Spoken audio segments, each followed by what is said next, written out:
Hello, everyone, and welcome to A Balancing Act, the podcast devoted to helping families navigate memory loss and dementia. I'm Kelly Burtonshaw. Let's get started.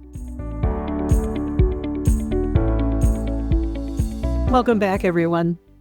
Today, we're talking about a moment that most families don't see coming and usually don't fully understand until they're standing right in the middle of it. Because the recognition and understanding of dementia doesn't always happen slowly over time or during a scheduled doctor appointment. Unfortunately, it can often happen in an emergency room or a hospital when something unexpected forces everything into focus. It's usually something physical that brought your loved one there, like a fall or an infection. But what starts as a medical concern quickly becomes something bigger.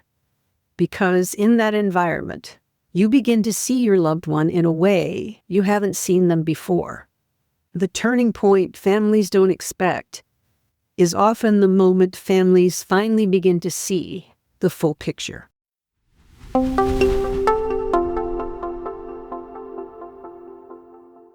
Now, up until that point, things with your loved one often felt manageable, even if there had been changes building over time, because families naturally adjust as things shift, picking up the slack here and there, organizing medications, paying bills, or stepping in just enough to keep things moving without feeling the need to stop and ask what those changes might mean.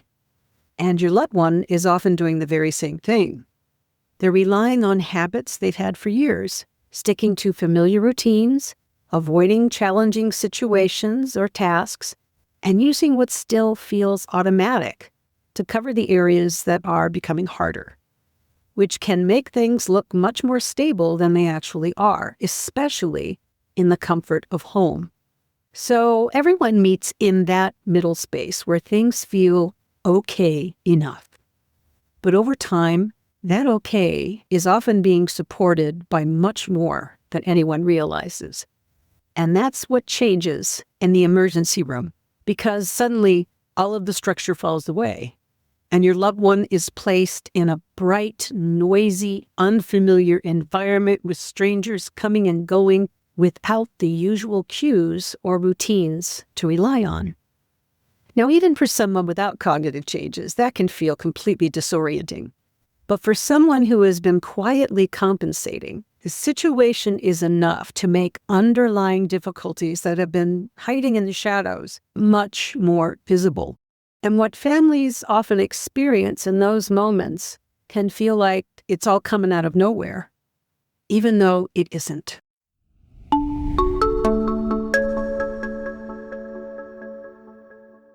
I remember working with a family whose father had been living alone and was described as doing very well, still cooking, still managing his day, just a little forgetful here and there.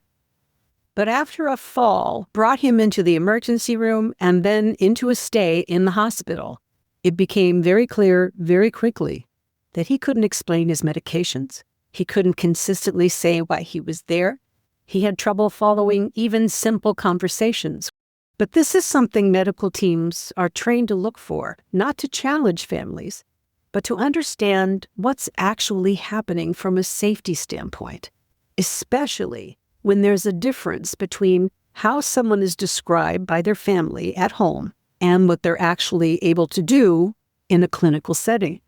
Cognitive screening is part of that process, even during an emergency, where providers are looking at things like attention, memory, and how someone processes information in real time, which can help them first and foremost determine whether the confusion is a temporary delirium or symptoms of dementia.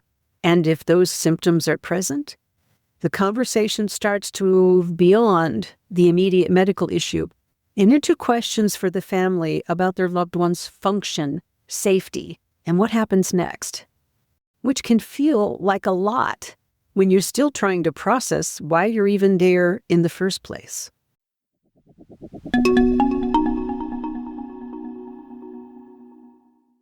I want us to take a small pause together. These conversations can bring up a lot, I know. And if what you're hearing feels helpful, I hope you'll take a moment to hit that follow button. It's a simple act that helps me keep bringing you new stories, insights, and encouragement to help lighten your load, even if it's just a little. And if the platform you listen to this podcast on allows reviews and ratings, please share your experience. This moves us up on the podcast lists, and that's how we can reach more families and provide the support they need. There's another way to show your support, through a donation. Just look for the Buy Me a Coffee link in today's show notes.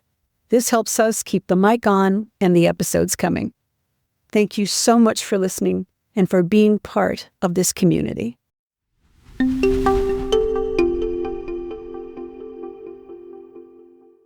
In these situations, there also may come emotional upheaval, because the explanations that families were using to explain the changes in their loved one, explanations that once felt perfectly reasonable, clearly don't fit in the same way anymore because they're seeing consistent difficulty with things like their loved one stating their address, or remembering that they fell, or even understanding what's going on around them moment to moment. And that can bring up a lot of different emotions, including guilt, anger, fear, resentment, even shame.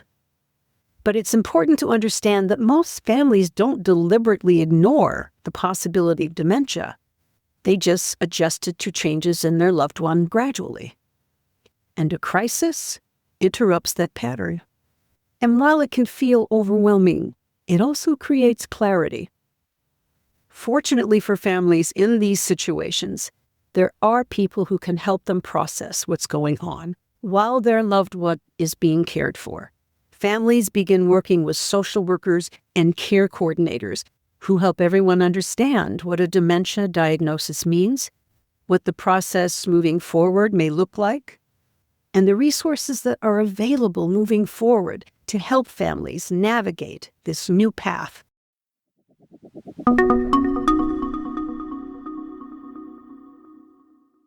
Another situation where reality comes home to roost is when a loved one is moved from a hospital into a transitional care or rehabilitation setting, and the focus is toward getting them stronger and preparing them to go home.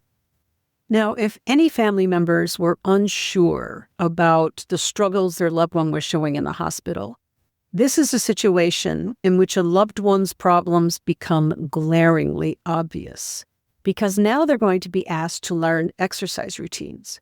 They're going to be asked to unlearn the way they used to do things and learn new ways of doing things so that they can discharge to home independently and safely. And they have to be able to show all of this learning with the least amount of support and guidance possible.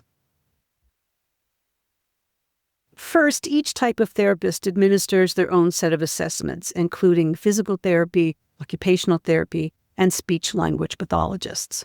A physical therapist focuses on your loved one's physical tasks, such as getting in and out of bed safely, transferring from a chair to a standing position. But what really matters is whether those steps can be remembered later. An occupational therapist assesses your loved one's abilities with their daily routines and their daily cares, things like getting dressed or using the bathroom. But those tasks rely on sequencing and decision-making, not just rote memory. And speech therapists, such as myself, often bring cognitive function into even clearer focus because we take an in-depth look at how someone pays attention, remembers information, plans, problem solves, sequences, and learns new ways of doing things, because they will no longer be able to rely on their old routines.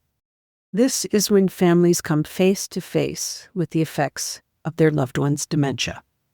It becomes less about one moment in time and more about a consistent picture. Not because anyone is trying to convince you, but because the struggles are showing up in the same way across time and across settings. And while that can be hard to take in, it also gives you something solid to work from.